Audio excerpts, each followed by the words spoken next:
जय हिंद दोस्तों, आप सभी का स्वागत है। आज की वीडियो में हम लोग बात करेंगे आरपीएफ कांस्टेबल का डिटेल रिव्यू की इस समय पेपर कैसा आ रहा है, क्योंकि बहुत से लोग आपको भड़का रहे हैं, गलत बता रहे हैं। मैं खुद एग्जाम दे के आया हूं, कल तीसरी शिफ्ट में मेरा एग्जाम था।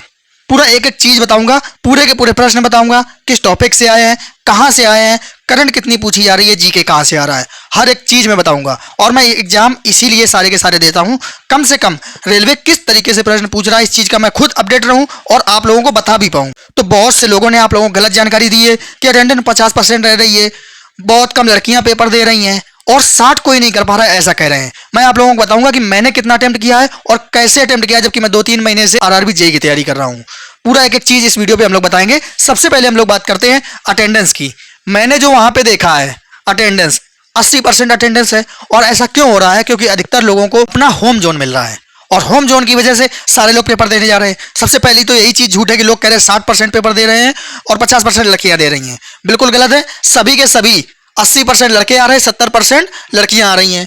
तो इतनी अटेंडेंस हर एक पेपर पे रहती है। अगर कोई कहे 50% तो ये झूठ बोल रहे हैं। अब उसके बाद बात कर लेते हैं, ये तो हो गई अटेंडेंस की। अब बता दें पेपर की। देखिए, अगर एग्जाम की बात करें तो जिसने 2-3 महीना पढ़ा है वो अच्छा खासा स्कोर कर रहा है, 100 के ऊपर अटेम्प्ट कर रहा है, 100-105 उसका अटेम्प्ट हो रहा है। मैं आप लोगों को थोड़ी सी स्ट्रेटजी बता दूं जो मैंने सॉल्व किया था। पहले मैंने मैथ सॉल्व की, उसके बाद रीजनिंग का पोर्शन था तो रीजनिंग को मैंने स्किप कर दिया था, क्योंकि जो मैंने सुना था यूट्यूब पे कि रीजनिंग बहुत टफ आ रही, बड़े बड़े प्रश्न आ रहे हैं। पूरा एक एक सच्चाई बताऊंगा। उसके बाद जीके, तो मैंने मैथ सॉल्व किया, उसके बाद जीके सॉल्व कर ली कि हो सकता है कि जीके जो मेरा मजबूत पॉइंट रहता है तो मैं जीके को पहले सॉल्व कर लेता हूं, बाकी बचे हुए टाइम में आराम से रीजनिंग कर लूंगा। तो जब मैंने मैथ करना शुरू किया तो मैंने पहली बार में ही 32 प्रश्न कर लिए थे मैथ के। एक बार में ही 3 प्रश्न मैंने छोड़ दिए थे कि इनको मैं बाद में देख लूंगा। 32 में अगर मैं सबसे पहले बात करूं नंबर सिस्टम की, नंबर सिस्टम में क्या पूछा जा रहा है? नंबर सिस्टम में पूछा गया था संख्याएं, कि एक कोई संख्या दी हुई थी और इसमें क्या जोड़ा जाए कि वो संख्या इन इन संख्याओं से विभाजित हो जाए। मतलब ये विभाज्यता का प्रश्न था। और विभाज्यता से आपके 2 प्रश्न रखे हुए थे जो सिर्फ आप नॉर्मली देख के भी उनको सॉल्व कर सकते थे। आप लोगों को कुछ जोड़ना नहीं था, कोई डिवाइड नहीं करना था। छोटी छोटी 2 अंकों की संख्याएं दी थी, 8 दी थी, 15 दी थी और एक और कोई संख्या दी थी। ये 3 संख्याएं दी हुई थी और इस संख्या का पूछा था। ये हो गया नंबर सिस्टम का। उसके बाद हम लोग बात करते हैं परसेंटेज की।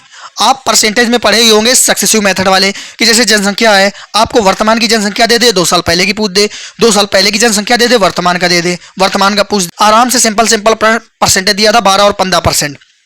अब 12 और 15% से आप सक्सेसिव लगा के निकाल सकते थे। 2 प्रश्न सिर्फ इसी के थे, इसी के 2 प्रश्न थे। तो 2 से 3 प्रश्न इसके आ रहे हैं। ज्यादा कठिन नहीं आ रहा है कि परसेंटेज बहुत ज्यादा कठिन हो, बिल्कुल सिंपल। जिसने थोड़ा सा बेसिक तैयार है वो आराम से इजीली कर लेगा। उसके बाद परसेंटेज के बाद आते हैं प्रॉफिट लॉस पे। प्रॉफिट लॉस में आपका एक प्रश्न था, वो चाहे मिश्रण का कह दो चाहे प्रॉफिट लॉस का कह दो। कैसे? कि जैसे आपको एक दे दिया 40%, एक दे दिया 40 रुपए, एक दे दिया 50 रुपए। अब पूछा था कि 60 रुपए वाली चीज को 80% लाभ पर बेचा जाता, तो उन दोनों वस्तुओं का रेशियो पूछा था।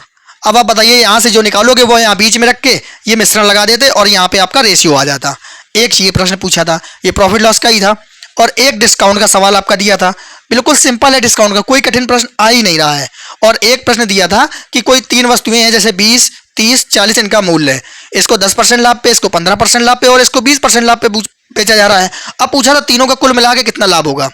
ये प्रश्न था हमारा किसका? प्रॉफिट लॉस और डिस्काउंट का। तो 2 से 3% इसके थे। अब आप बताइए कि ये क्या कठिन है कोई प्रश्न?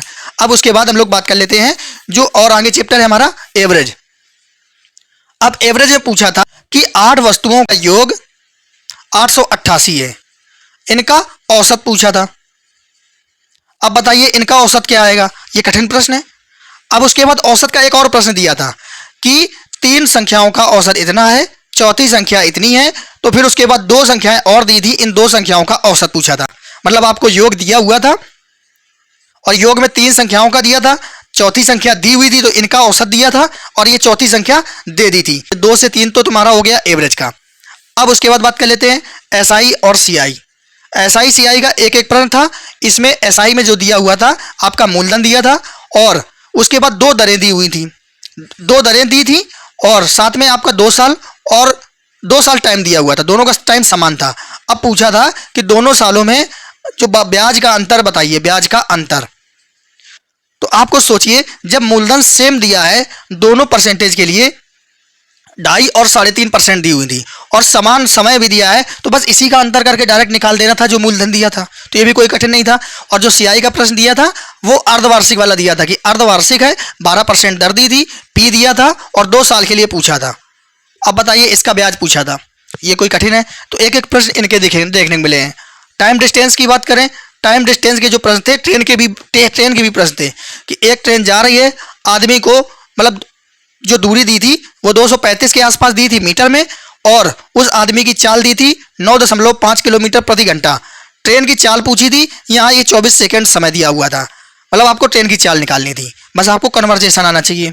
उसके बाद एक प्रश्न दिया हुआ था जिसमें ये कहा गया था कि एक ट्रेन ए से बी जाती है, यहाँ से किसी समय निकली और इतने बजे पहुंची, ये दिया हुआ था, और यहाँ से दूसरी ट्रेन यहाँ से निकली ए पर पहुंची, यहाँ का टाइम दिया था, यहाँ का टाइम दिया था। अब जैसे एक सवाल होता है, अब यहाँ से अगर 2:30 बजे निकली है, सुबह 2:30 बजे निकली और यहाँ निकली 4:30 बजे। अब सोचिए, पहले इनका समय बराबर करवा दिया जाता है और बताया जाता है कि ये इनके मिलने का समय बताइए कि ये लोग कब मिलेंगे। तो अब बताइए, ये प्रश्न दिया हुआ था। तो ट्रेन टाइम डिस्टेंस के कोई ज़्यादा कठिन नहीं थी, बिल्कुल बिल्कुल ईजिली हो रहे थे। और लोग आपको बताते हैं कि नहीं नहीं सॉल्व नहीं होगा। मैंने जब 2 महीने से मैथ नहीं पढ़ी है तब समझ लो एक भी प्रश्न नहीं छूटा है, बिल्कुल बेसिक प्रश्न था हर एक टॉपिक का। उसके बाद एक यहाँ पे एक संख्या दी हुई थी और ये 3 संख्याएं दी हुई थी। आपसे पूछा था एचसीएफ बताइए। अब बताइए एचसीएफ निकालना था नॉर्मली, तो एचसीएफ में भी इतना ज़्यादा कठिन नहीं आ रहा है। मैं ओवरऑल बात करूं, मैथ में कुछ भी चीज़ कठिन नहीं आ रही है। एडवांस की बात कर लेता हूं। एडवांस में डायरेक्ट शंकु का आयतन पूछा था। अब आप बताइए शंकु का आयतन क्या कठिन है? क्या आपको फार्मूला नहीं याद है? बस अंतर क्या था, व्यास दिया हुआ था, आपको त्रिज्या निकाल के रखनी थी और व्यास और ऊंचाई दी हुई थी। बताइए क्या दिक्कत आ रही थी? ऐसे प्रश्न थे सिंपल। तो मैथ मुझे कहीं पे भी कोई कठिन नहीं लगी है। लड़कियों को कठिन इसलिए हो सकती है क्योंकि जो भी डाटा दिया था वो इस 0.5 के रूप में दिया था, 0.5 के रूप में, और केवल मैथ में भी नहीं, रीजनिंग में। तो जिनको भी दशमलव से डर लगता है वो इस पेपर पे टाइम बर्बाद करेंगे और उनको समस्या हो सकती है। लेकिन दशमलव तो यहाँ पे आपको चल रहा है साथ में। जब आपका आंसर आता था वो फुल डिजिट पे आता था, ऐसा नहीं था कि 0.25 आ जाए, 0.66 आ रहा है, ऐसा नहीं आता था। बिल्कुल एकदम सिंपल सा प्रश्न दे रहे थे। अगर मैं ओवरऑल बात करूं मैथ के बारे में, तो भाई मैथ इतनी कठिन नहीं आ रही है। अगर आप थोड़ा भी पढ़ रहे हैं, काफ़ी दिन से अगर पढ़ रहे हैं, 1 महीना 1.5 महीना से, या आपने पहले कभी पढ़ी है, आप आसानी से मैथ को सॉल्व कर लेंगे, अच्छा स्कोर कर लेंगे। उसके बाद बात करते हैं रीजनिंग की। देखिए रीजनिंग में अभी भी रेलवे ने अपना पैटर्न नहीं बदला है।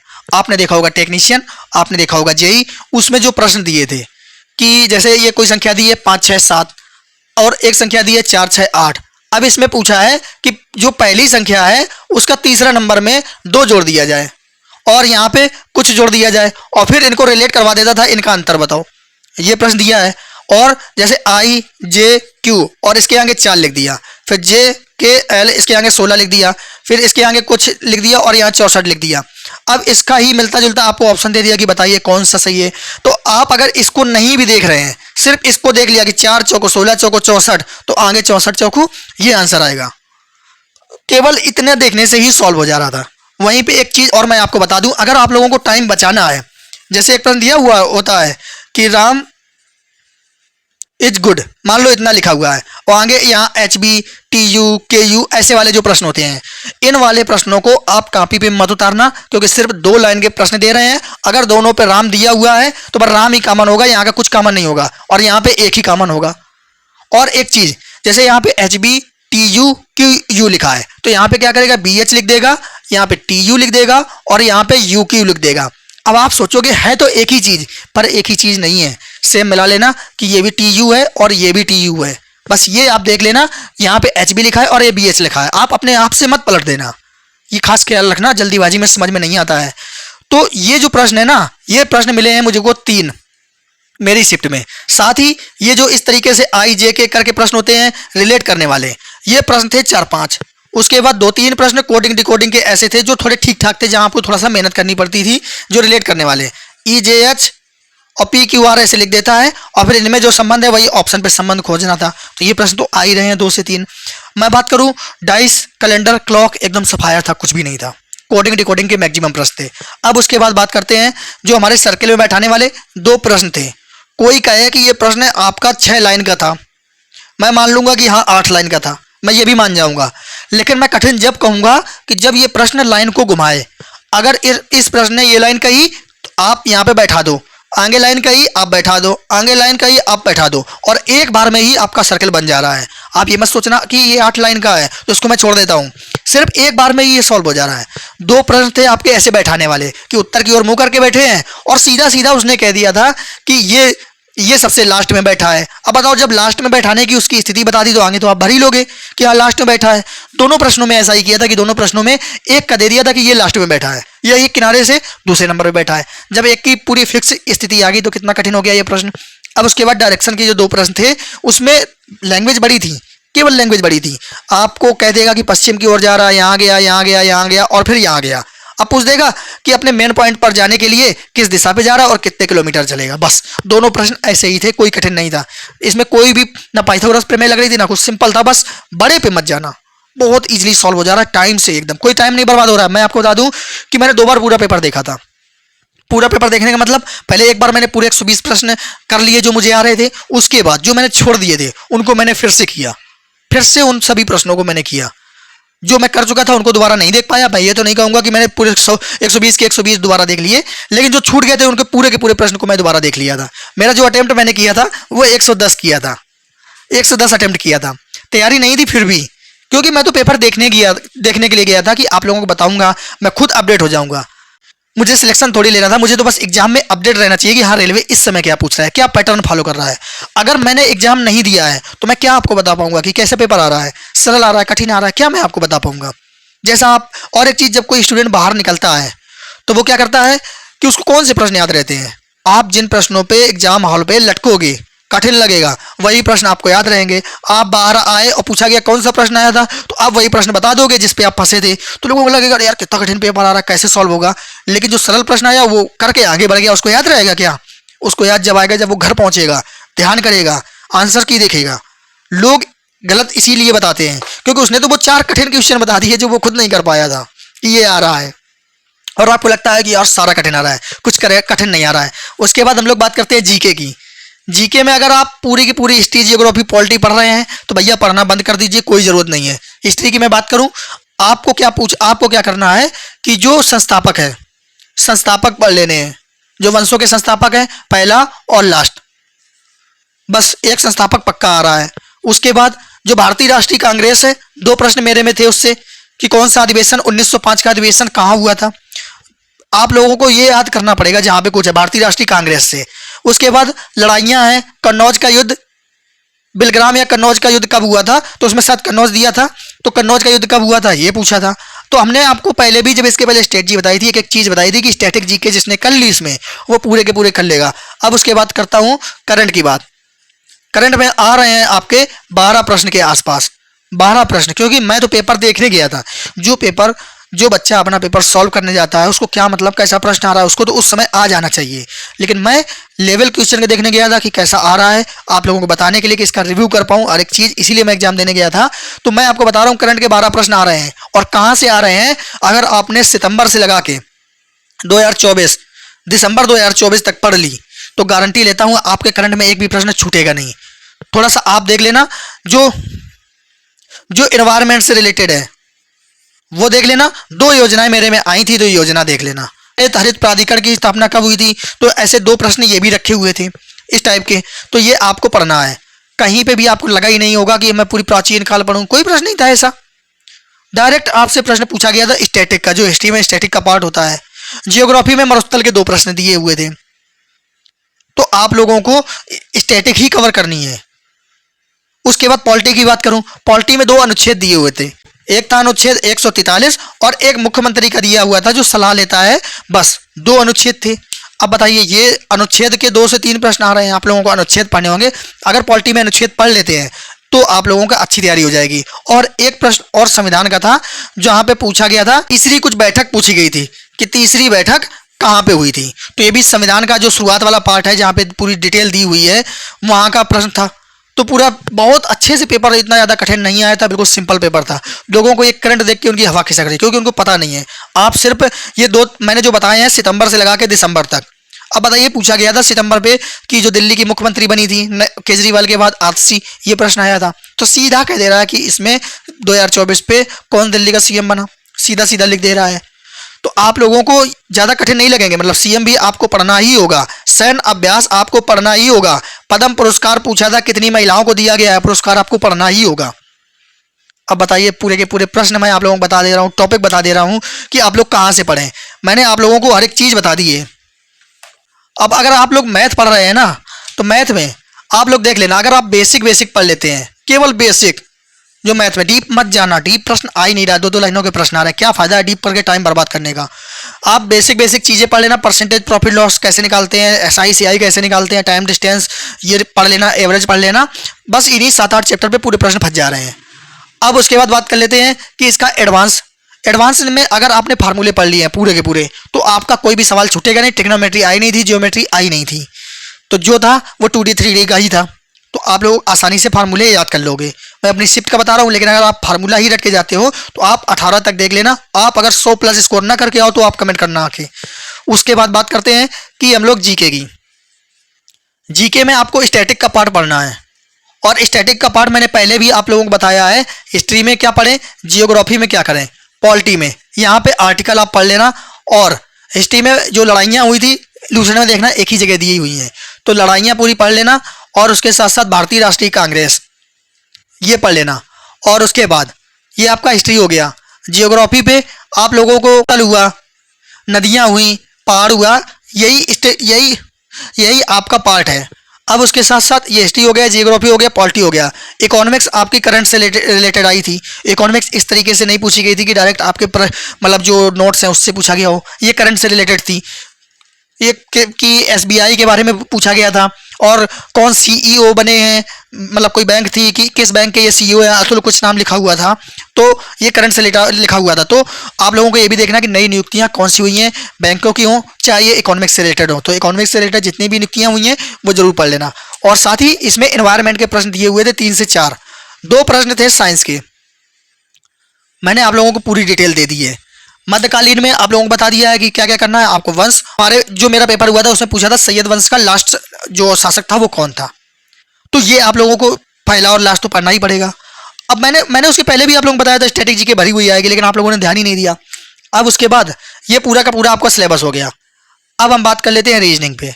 अगर आप रीजनिंग में कर, आप यूट्यूब पे देखना रीजनिंग के लिए, जो उन्होंने कहा है कि रीजनिंग के आए हुए प्रीवियस प्रश्न, मतलब जो पेपरों पे आए हैं, जैसे टेक्नीशियन के आए हुए रीजनिंग के प्रश्न, और उसके साथ साथ जेई में आए हुए प्रीवियस प्रश्न, एएलपी में आए हुए मैथ के प्रश्न और रीजनिंग के प्रश्न, ये आप बस इतनी प्रैक्टिस कर लेना।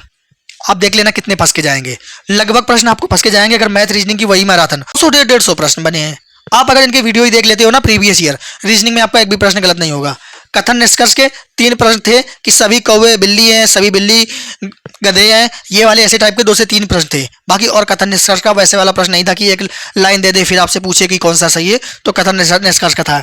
ब्लड रिलेशन के भी 2-3 प्रश्न थे। तो रीजनिंग अगर ओवरऑल बात करें तो मुझे कठिन नहीं लगी है। इसके अलावा भी अगर अभी भी आपके पास कोई डाउट हो, अगर प्रश्न हो, तो आप लोग मुझे कमेंट करना, मैं 1 घंटे का लाइव सेशन ले लूँगा। जितने भी आपके सवाल हो उस लाइव सेशन में आप पूछ लेना, क्योंकि आप अगर पूछोगे अपना डाउट कि इस टॉपिक इस चैप्टर यहाँ से, तो मैं उस चीज़ को ज़्यादा अच्छे से एक्सप्लेन कर पाऊंगा ऐसे खड़े होके कि मैं क्या क्या आपको प्रश्न बताता हूँ और क्या क्या आपको टॉपिक बता दूँ। और ज़रूरी नहीं है कि जो शिफ्ट में मेरे आए हैं प्रश्न वही रिपीट हो जाए, लेकिन मैंने आपको एक आइडिया दे दिया है कि आप जीके कहाँ से पढ़ लें, मैथ कहाँ से पढ़ लें, रीजनिंग करंट के लिए मैंने आप लोगों को बता दिया है। आप पहले सितंबर से लगा के दिसंबर तक पढ़ लें, बस इतनी करंट पढ़ लें। अगर आपके पास स्पीडी है ना, तो बस यही जो सितंबर से दिसंबर तक के जो पीछे वन लाइनर दिए है वो पढ़ ले, पुरस्कार पढ़ लें, सैन्य अभ्यास पढ़ लें, नई नियुक्तियां पढ़ लें, और इतना पढ़ के चले जाना। अगर 12 प्रश्न आ रहे हैं, 8 प्रश्न आप करके आओगे, 8 प्रश्न करके आओगे। और एक चीज़, रीजनिंग में आप अगर वो मैराथन ले लेते हो ना, जिन्होंने सॉल्व कराए हैं कि रीजनिंग में कि एएलपी में जो रीजनिंग में प्रश्न आए हुए थे सॉल्व कराए हैं यूट्यूब पे, आप केवल वही देख लोगे तो रीजनिंग में आप पूरा का पूरा करके आओगे। वही पैटर्न अभी भी आ रहा है जो एलपी जेई में आया था, वही प्रश्न अभी भी आ रहे हैं उसी टाइप के। तो मुझे तो कहीं पे कोई कठिन नहीं लगा। बस एक प्रश्न मुझे कठिन लगा था, जो शायद पता नहीं टाइम की वजह हो, रीजनिंग में जो मेरा छूटा था। एक पूछा था 49 और 49 में 49 के प्रत्येक अंक पे 4 जोड़ दिया जाए, मतलब इसमें कहीं पे 4 जोड़ना था, मुझे नहीं आया और ये मुझे छोड़ना पड़ा। अब ये 49 दिया था, चलो इसको अलग कर लिया था। अब इसमें मैं 4 जोड़ रहा था तो मैं उसको सॉल्व नहीं कर पाया। जो ऑप्शन दिए थे वो 700 कुछ प्लस में दिए हुए थे, सारे ऑप्शन 700 प्लस में थे, तो मुझसे निकल ही नहीं रहा था। मैंने यहाँ 4 जोड़ा 13 आया, यहाँ जोड़ा 13 आया, फिर भी अंतर नहीं आ रहा था, मैं कर नहीं पाया। तो रीजनिंग में मेरा यही प्रश्न छूटा है, लेकिन मैं झोंक दिया है, झोंक के अटेम्प्ट किया है और 110 किए हैं 120 में। मेरा जो मैथ में अटेम्प्ट है 35, गारंटी लेता हूँ कि कोई काट नहीं पाएगा मैथ पे। रीजनिंग की बात करता हूँ 33। रीजनिंग पे जो कथन निष्कर्ष वाले होते हैं वो किसी के भी गलत हो सकते हैं। मतलब अगर मैं बात करूं 2 से 3 प्रश्न, इससे ज़्यादा कोई मेरे गलत नहीं कर पाएगा। बाकी रही बात जीके की, तो जीके में मैंने कुछ तुक्का मारे हैं करंट के भी, क्योंकि मुझे क्या मतलब था, क्यों किसी की सीट बर्बाद करूं। अगर थोड़ी सी लो कट ऑफ चली जाती है तो फालतू में चयन हो जाता और एक सीट बर्बाद हो जाती। तो मैंने इसका खास ख्याल रखा है। मुझे आ रहे थे जीके में, आप मेरा रिकॉर्ड देख लेना, यूपी पुलिस में 37 में 32 प्रश्न सही थे, तो आप समझिए मेरी स्टैटिक जीके कितनी मजबूत होगी। उसमें भी मेरा सिलेक्शन हुआ था, आप देख लेना जाके वीडियो, अभी भी चैनल पे पड़ा है। 32 प्रश्न सही थे, तो मेरी जीके तो मजबूत होगी। हाँ, हो सकता है कि ये करंट 10 से 12 प्रश्न मेरे गलत हो सकते थे अगर मैं तुक्का मारता, लेकिन आप सोचिए कि इसमें भी मैंने अभी 10 प्रश्न जो छोड़े हैं ना, वो इसी करंट के छोड़े हैं, और 4-5 प्रश्न तो मुझे इसमें से 2-3, जैसे दिल्ली का पूछ दिया था कि कौन है मुख्यमंत्री, तो आतिशी थी, तो 2-3 प्रश्न तो नॉर्मली सही हो गए थे। 1-2 प्रश्न एनवायरनमेंट से रिलेटेड थे, तो मैं वीपीओ का जो सिलेबस पढ़ रहा हूँ ग्रामीण परिवेश से, वो पूछा था कि ग्रामीण शासन को कैसे फायदा होगा, तो वो मुझे आ गए थे। तो करंट ऐसे सॉल्व, जीके में ऐसे मेरे सॉल्व हुए हैं। तो अच्छा खासा स्कोर करके मैं तुक्का में कुछ मारा है, जिससे कि थोड़ा सा स्कोर डाउन हो जाए, किसी की सीट बर्बाद ना हो, किसी को दिक्कत ना हो। इस चीज़ का मैंने खास ख्याल रखा है। तो अभी भी अगर आप लोग के मन में कोई सवाल चल रहा हो तो भाई पूछ लेना, वीडियो बहुत लंबा हो जाएगा, क्योंकि अगर मैं पूरा बताता रहूँगा तो 1-2 घंटे का हो जाएगा। आप कमेंट करना, अगर आपको जानना हो तो कल ही मैं दोपहर में लाइव सेशन ले लूँगा। जो आपके प्रश्न बन रहे हो सभी लोग आ जाना, अपने अपने प्रश्न पूछ लेना। एक प्रश्न में बता दूंगा कि अगर आप पूछोगे परसेंटेज, तो मैं आपको प्रश्न बता दूंगा कि ये प्रश्न आए। और एक चीज़ मेन जो गड़बड़ है, आप लोग देखेंगे कि 0.5 वाली डिजिट ज़्यादा मिलेंगी, इसको थोड़ा सा ध्यान दिए रहना। 0.5 वाला, डरना नहीं, बहुत आराम से हो जा रहा है। कोडिंग डिकोडिंग में भी 0.5 देखने को मिलेगा। एक ऐसा प्रश्न था जहाँ पे 70 लिखा हुआ था, मान लो 80.5 लिखा था, 85.5 लिखा हुआ था, ऐसे करके ये पॉइंट पे लिखा हुआ था। तो पहले उसने क्या किया था कि 11 जोड़ा था, फिर उसके बाद 16 जोड़ा था, फिर उसके बाद 21 जोड़ा था। मतलब हर जगह वो 5-5 जोड़ता चला जा रहा था, इसीलिए ये पॉइंट साथ में चल रहा था। तो आपको लगेगा यार कैसे, आप सिर्फ अंतर निकाल लेना, आंसर आपके हाथ में होगा। घबराना नहीं, बस पॉइंट देख के, चाहे लड़कियां हों चाहे लड़के हों, अच्छे से पेपर करना। और बहुत सरल पेपर है, बहुत सरल है, आराम से आप 100 तक पहुंच जाओगे। तो किसी के चक्कर में ना आए कि भैया वो 60 नहीं कर पा रहे हैं। 60 की मैं गारंटी ले सकता हूं कि मेरे केवल मैथ रीजनिंग में 60 आ जाएंगे। और कोई हो कहने वाला तो मैं उसको अपनी आंसर की भी दिखा सकता हूं, केवल मैथ रीजनिंग में मेरे 60 आ जाएंगे 70 में, मैं इस चीज़ की गारंटी लेता हूं। लोग कह रहे हैं कि 60 प्रश्न, भाई जिसने पढ़ा है वो कर लेगा, जिसने नहीं पढ़ा है, लड़कियों को गलती इसीलिए हो रही है कि भाई पॉइंट दिए हुए हैं, मैथ उनकी कमजोर होती है, मैथ में वो लोग समय बर्बाद कर देती हैं। तो लड़कियां जितनी हैं पहले अपनी जीके सॉल्व करें, फिर रीजनिंग सॉल्व करें, उसके बाद मैथ उछल के सॉल्व करें। मतलब आप प्रश्न खोलें, ये आपके बस की नहीं है, तुरंत अगले पे जाए। मतलब आपको ये मैथ के 35 प्रश्न पूरे के पूरे सीन करने हैं। इस 35 में आपको 25 प्रश्न सरल मिल जाएंगे। जैसे सरलीकरण का था, एक प्रश्न दिया हुआ था सरलीकरण का कि 10 के पावर -14 और भागे 10 के पावर 8, और इसी में इंटू लगा हुआ था 10 के पावर कुछ 12, मान लो ये कोई भी डिजिट दी हो, ऐसे प्रश्न था। अब इसको आपको सॉल्व करना था, ये सरलीकरण का है। एक 62/4 दिया हुआ था। अब बताइए इस जब 4 को काटोगे तो यहाँ पॉइंट आ जाएगा, लोग इसी में दिक्कत कर लेते। तो 3-4 प्रश्न तो सरलीकरण के हैं। फिर उसके बाद इसी मैथ में एक अंडर रूट वाले होते हैं कि यहाँ 9 प्लस 7 लिखा हुआ है, फिर एक और अंडर रूट लगा है, फिर एक और अंडर रूट, ऐसे कुछ यहाँ पे संख्या लिखी, कुछ इसको सॉल्व करते चले जाओ पीछे से। ये 2 प्रश्न थे। बताइए क्या कठिन है, आराम से कर लोगे, घबराना नहीं, किसी के बहकावे में मत आना। मैं खुद एग्जाम देके आया हूँ, इसलिए मैं आप लोगों को बता रहा हूँ। एडमिट कार्ड भी आप लोगों को दिखा चुका हूँ कि मेरा एग्जाम था, और मैंने प्रश्न भी बताए हैं। आप मिला लेना, जो मेरी शिफ्ट में पेपर दिया हो वो बता देगा कि हाँ यही प्रश्न आए थे, इसी टाइप के प्रश्न आए थे मेरे शिफ्ट में। तो आप लोग कमेंट करना, आप लोगों को कुछ जानना हो आपके हर एक कमेंट का रिप्लाई दूंगा। चैनल को सब्सक्राइब और वीडियो को लाइक करना, क्योंकि हर एक एग्जाम की अपडेट आपको मिलेगी। मैं कोई भी एग्जाम नहीं छोड़ता हूँ। मिलते हैं अगले वीडियो में। जय हिंद।